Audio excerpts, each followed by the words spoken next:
Baik, selamat pagi. Assalamualaikum warahmatullahi wabarakatuh. Selamat datang di video pembelajaran kali ini. Topik yang akan kita bahas adalah cost of capital atau biaya modal. Materi ini penting buat kita pahami karena ini berkaitan dengan bagaimana perusahaan mencari modal untuk memenuhi kebutuhan investasi dia. Oke, kita lanjut. Nah, jadi kalau kita berbicara mengenai tujuan dari pengelolaan keuangan perusahaan itu sebenarnya sederhana, yaitu untuk menciptakan nilai gitu ya, atau menambah nilai dari perusahaan. Jadi nilai yang dimaksud di sini ini bukan sekedar angka-angka yang ada di laporan keuangan, tapi juga bisa memberikan manfaat dan keuntungan bagi para pemegang saham perusahaan. Nah, salah satu cara untuk mencapai tujuan tersebut adalah bagaimana manajer bisa memilih gitu ya, investasi yang tepat yang bisa membuat atau bisa menambah potensi pendapatan perusahaan di masa depan.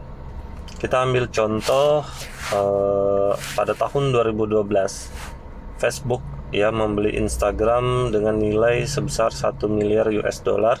Dan dengan keputusan investasi tersebut pada tahun 2023 ya, Instagram ini sudah bisa memberikan atau membagikan pendapatan kepada Facebook.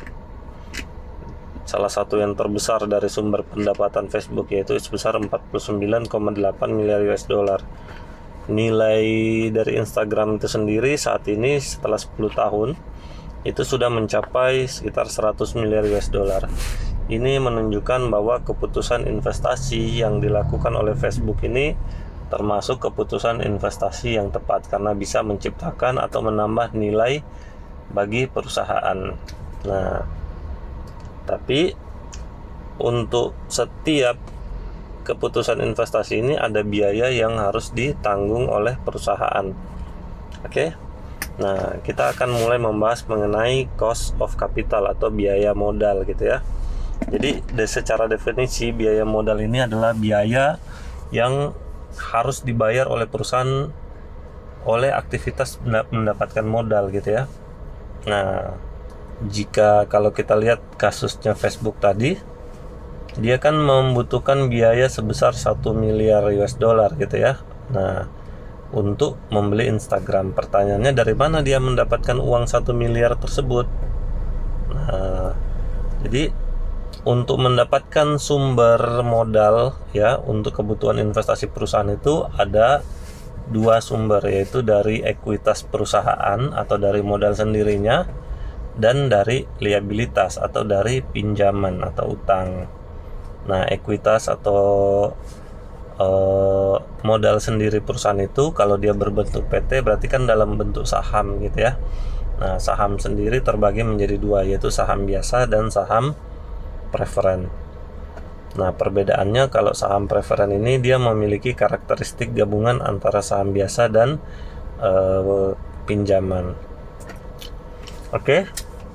Sekarang kita lihat kenapa menghitung biaya modal ini penting dilakukan oleh manajer keuangan. Yang pertama, dengan mengetahui berapa biaya modal yang dikeluarkan oleh perusahaan, maka manajer itu dapat menghitung apakah investasi yang dia lakukan ini termasuk untung atau tidak ya, menguntungkan dan menambah nilai tambah buat perusahaannya atau tidak.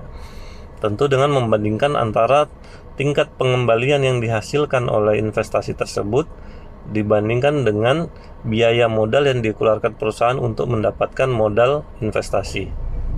Nah, kemudian yang kedua, alasan kenapa biaya modal ini penting, yaitu biaya modal ini bisa dijadikan sebagai proksi dalam menghitung nilai perusahaan. Kita tahu salah satu metode untuk menghitung nilai perusahaan adalah dengan cara menghitung nilai sekarang dari arus kas perusahaan di masa depan.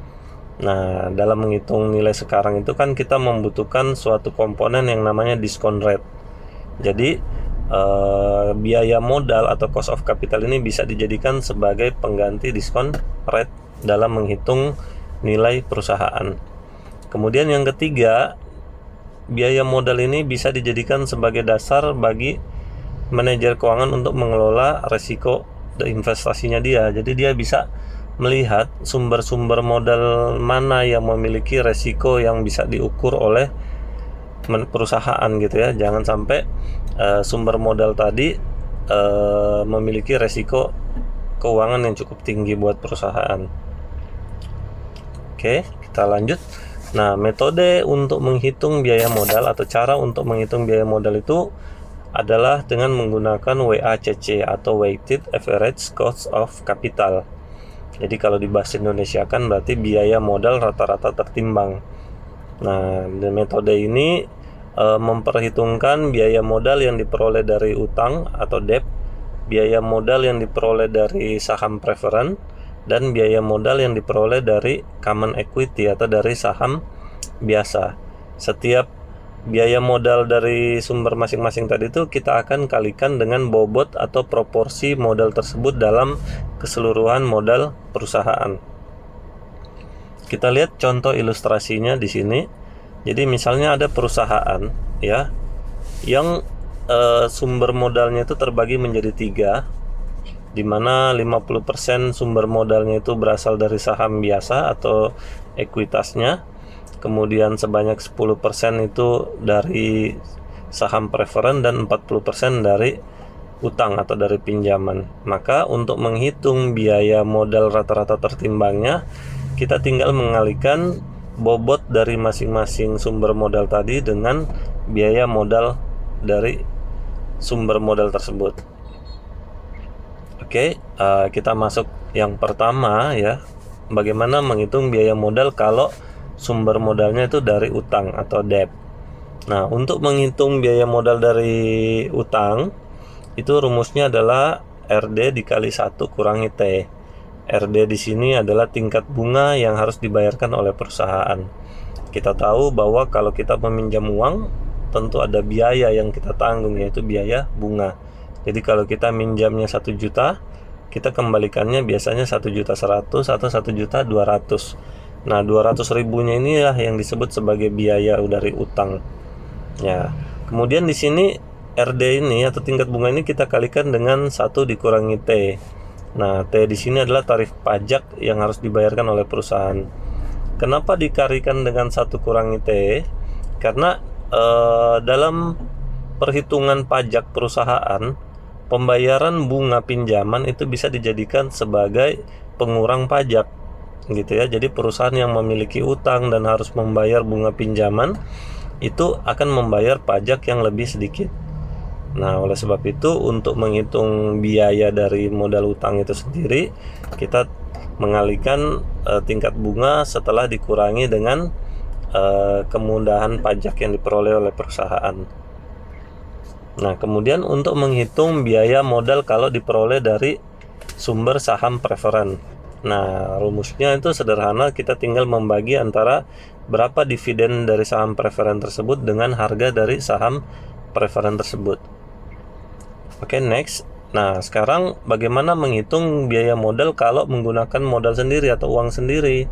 Nah, dalam kasus perusahaan, modal sendiri itu biasanya dikenal dengan nama ekuitas. Jadi, dalam salah satu referensi ya, buku dari Brigham, bahwa biaya modal saham biasa itu bisa dihitung dengan menggunakan tingkat keuntungan yang diharapkan oleh investor atas saham perusahaan tadi.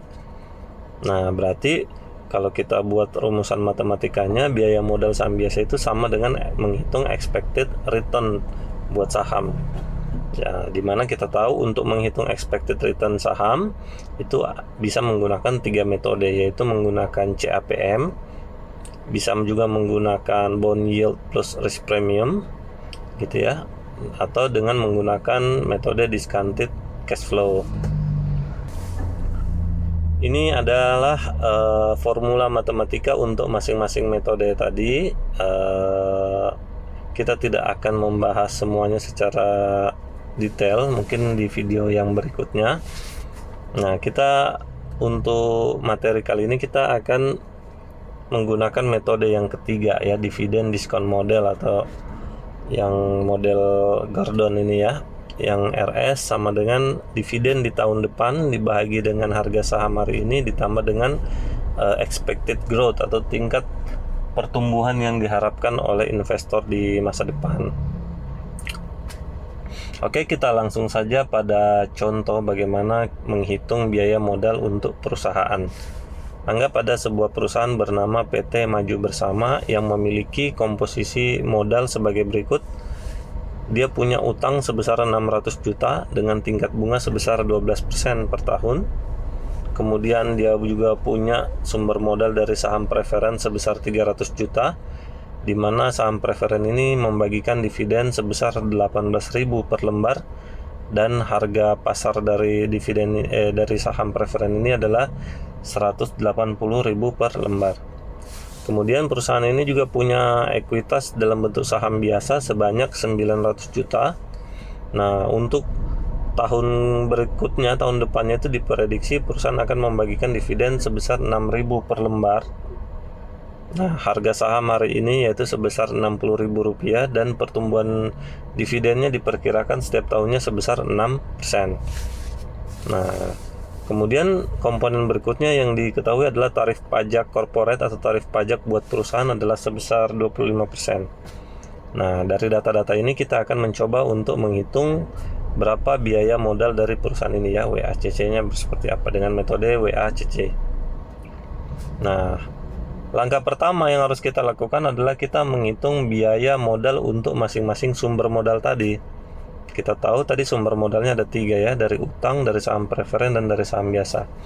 Untuk biaya modal utang, cost of debt-nya kita tinggal carikan tingkat bunganya. Tadi kan dia perusahaan ini memiliki utang dengan tingkat bunga sebesar 12%.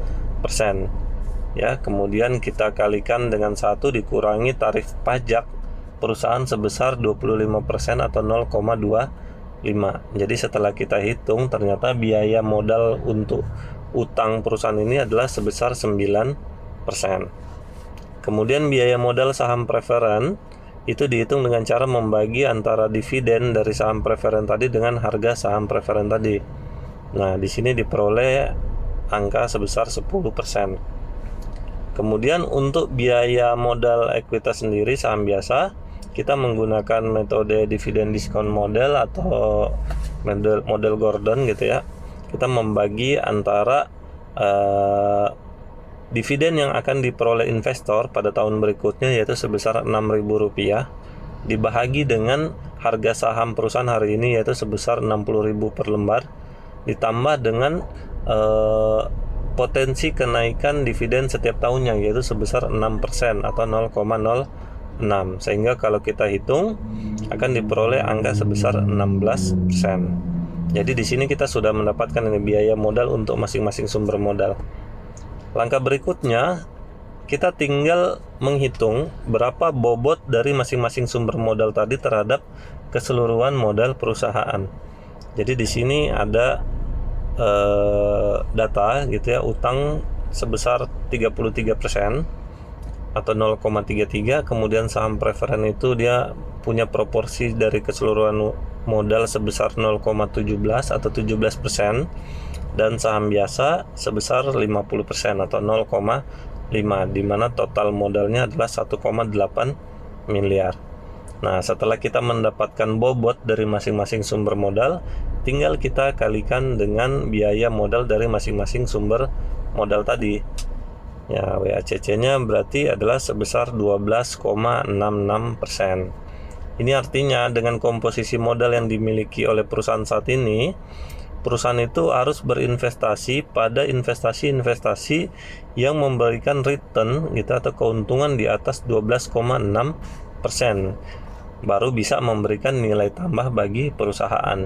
Jika investasi yang dilakukan oleh perusahaan memiliki pengembalian atau return di bawah WACC ini, maka investasi tersebut tidak akan memberikan nilai tambah buat perusahaan. Oke, mungkin untuk materi mengenai biaya modal ini dan bagaimana cara menghitungnya cukup sampai di sini. Apabila ada yang kurang jelas dan ingin ditanyakan, bisa ditanyakan di kolom komentar. Terima kasih atas perhatiannya. Saya akhiri. Assalamualaikum warahmatullahi wabarakatuh. Selamat pagi.